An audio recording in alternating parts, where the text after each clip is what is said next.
Alright guys, next step on the Project Rusty Suburban here. Now that the rockers have all been primed and I started working on feathering in this primer. I don't need to get super carried away, I just need to make sure it's all scuffed, and I'll try to blend it in where it meets the paint areas. And the way I'm doing that,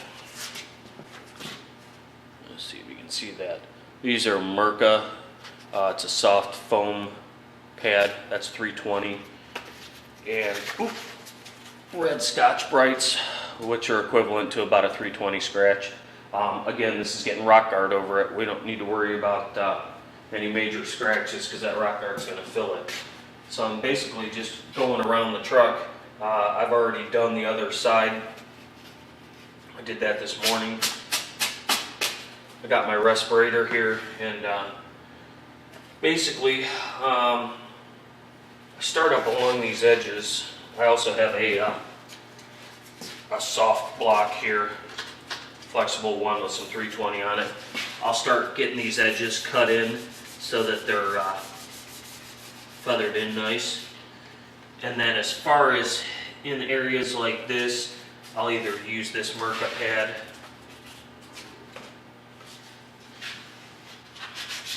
and just kind of get in there. Because I didn't feather out the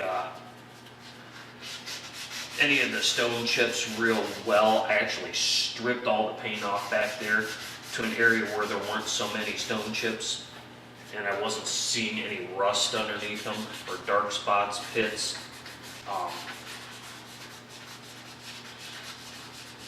Because I did it that way, some of these areas where the primer went over that unfeathered paint, it's a big bullseye. Again, I'm not going to get real carried away feathering those, trying to block them. I'll just make sure that I get it sanded real well, because again, you're not going to see any of that under that rock guard. If this was going back to factory paint up there and not have that rock chip guard on it, I would have done things a lot differently. This is kind of the, I guess we'll call it the cheap way out, the lazy way out. It's still a lot of dicking around hand sanding though. And what I'll do, once I determine a height on that rock guard, I will strike a tape line, and I will take the red Scotch Brite right up to that tape line, and we'll go from there. That way I know I've got it properly scuffed up to the level where it will need to be painted. Now I got my respirator off just so you guys can hear me talk here, but I'm going to go ahead as soon as I get this little area feathered in. These red Scotch Brights really work good for knocking down your feather edges and really making it transparent, which is kind of what you want. You want it real fuzzy.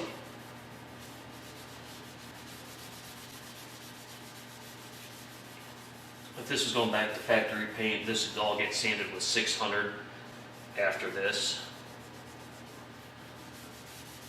I'm going to give you guys a look, kind of what I'm starting from and what I'm ending up with, so you have an idea. A lot of you guys have been watching my channel for 4 or 5 years now. I've already seen me do this a million times, and for me to keep stopping the camera to show you that kind of progress gets boring for some of the guys. So if you're new, I encourage you to go back through some of my older videos, or ask a question and I can put a link. But see how fuzzy that edge is. I mean, it's got scratch in it, but it's got a real fuzzed out edge on it. And then you can see where I had this back taped, you can see little speckles of primer out there, and it's almost like a halo, and then the primer starts here. It won't take anything to knock that down. That's why I had that soft edge like that. Let's see if I can do a little stunt work here and hold the camera and sand that at the same time.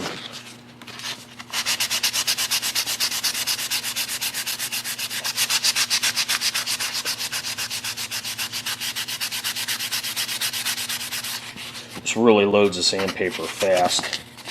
I like this primer though.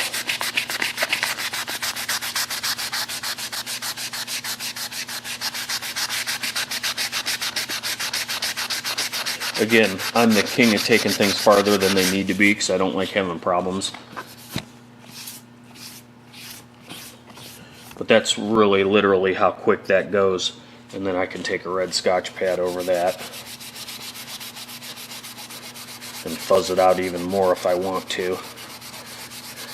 The key is to not have a big buildup of paint or primer, excuse me, on the edge like this.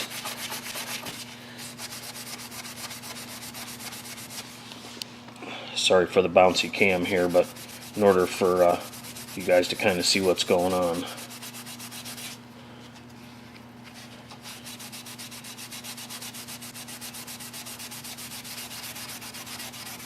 You see I'm starting to rub through it a little bit on that edge. That's plenty thin to put rock guard over.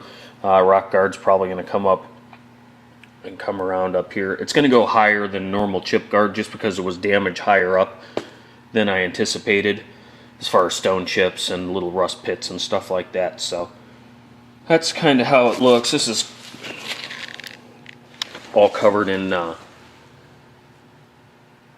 guide coat. I think I've been huffing too many paint fumes. Took me a second to tell you what was up there. I did put a run in it. I think I showed in the last video. I know there's a run in it here. That one will try and knock out. Yeah, there's a good ridge. You can see now that I've rubbed my finger over it. You can see that run. I'll just take a piece, this 320 pad, and knock that off. Stuff like that. But this has to be scuffed real good. Yeah, look how big that run is. Whoopsie! You need to get down in these cracks, angles, and you can see just from rubbing this pad over it, the orange peel that was in it. I struggled, look how close I am to the floor here, struggled getting the gun underneath it. I need to put a swivel coupler on it for doing this stuff, or I don't know, I need to do something different because it was a big struggle. I got a piece of cardboard there, I was holding that up behind the rocker like this.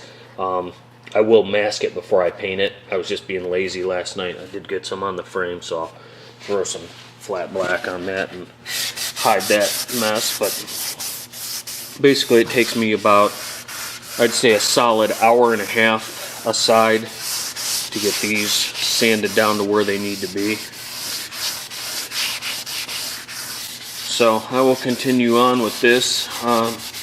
Bring you back, I guess, in a little bit to show you the finished product on it. I got to go meet with a potential client here for some excavating work a little bit later on. We've had such a nice fall and going into winter here that guys are still working out there. So I'm gonna try and you know, make hay while the sun shines, so to speak.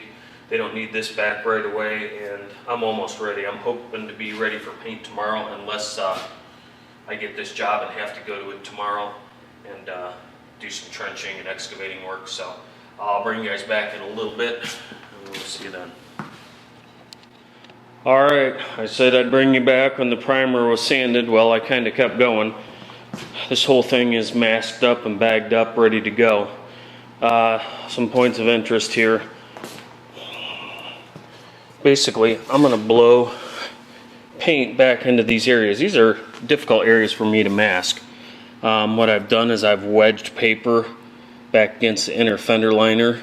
If there's a little dry overspray in there, whatever. There is going to be a hard line where the paint will stop, and that's just the way it is. I could soft edge that, but the problem is I was running out of real estate. I would have had my paint way up into here. And we're not trying to blend this to make it perfect show car, whatever. So there you go. You can sort of see the edges are fuzzy. I've got some cut throughs. I will spot seal all those cut throughs before I go ahead and lay the gravel guard down, or texture, whatever you want to call it. I still have to seam seal the gap between the rocker and the rear body panel on both sides. but that will be first thing tomorrow. I've got 4 hours or 4.5 hours in masking this. I don't know, I fell asleep on it, whatever. It took me too damn long. But for me, this is kind of a big tape job. Because I hung the gate back on here, I had to put the tape sticky side out on the back side to back mask it. All these edges are scuffed well. And before I paint tomorrow, I will make sure this tape is rolled away from the outside edge. If there's a little dry overspray around the back, that's fine with me. That's factory as far as I'm concerned. These edges are a bitch though, because the gate zigzags and you just kind of got to get what you get, as long as that tape isn't touching on the outside. Some problem areas up here. In retrospect, I probably should have painted that thing off the truck or closed the gate completely and backmasked it that way, but she's ready to go. That's what the rockers look like. We'll get you on the bright side of things here and show you at floor level. This is how they turn out when I do them. I mean, that you're not even going to know that that was put in there, other than the fact I'm going to slam texture all over it. So I had to rust treat some spots inside this fender lip. It was kind of one of those, where the hell do you stop? It has rust actually on the lip up here, but I mean, we're only going to this far, so that's where we're at for now. I will have further video when it's time to paint, which in theory will be tomorrow. I'm gonna sit you guys down here. If I can find something, find a tripod or something, we'll chat for a minute or two. Kind of wrap this up. I'm done for the day. I've gone over all my edges again with the Scotch-Brite and make sure everything was good.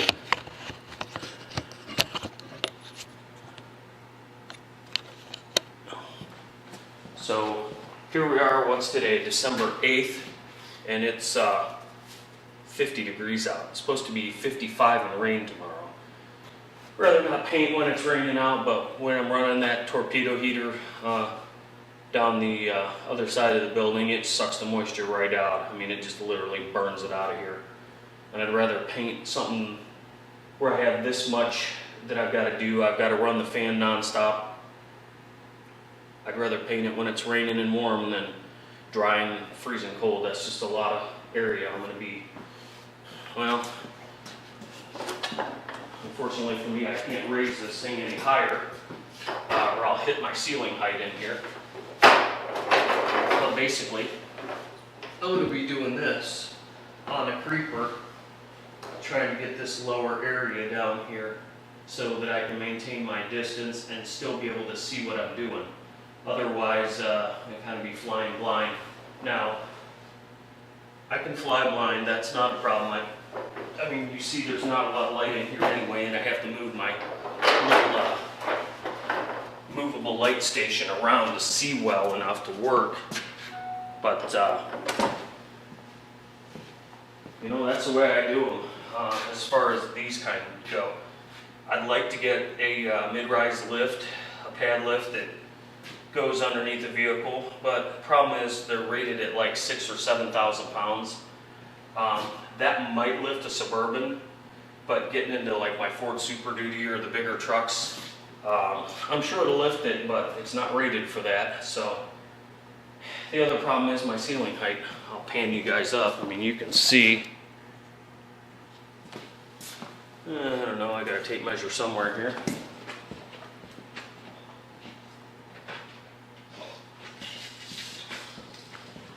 My lights hang down a little ways, so just guesstimating. I got about 10 more inches I could go up before I hit the ceiling. This one's got a luggage rack on it. If the lights weren't there, I could probably go 14 inches higher than where it's sitting now. I've got it on jack stands. Otherwise, I couldn't even get under it. This is a half-ton bus here, so she doesn't sit all that high, even being a 4x4. They sit really low to the ground, and it's hard to get this, hard for me to get this area. Some of you expert guys and gals out there might say I'm being lazy. Well, that may be true. But we'll do the best we can. We'll bring you guys back when it's time to paint.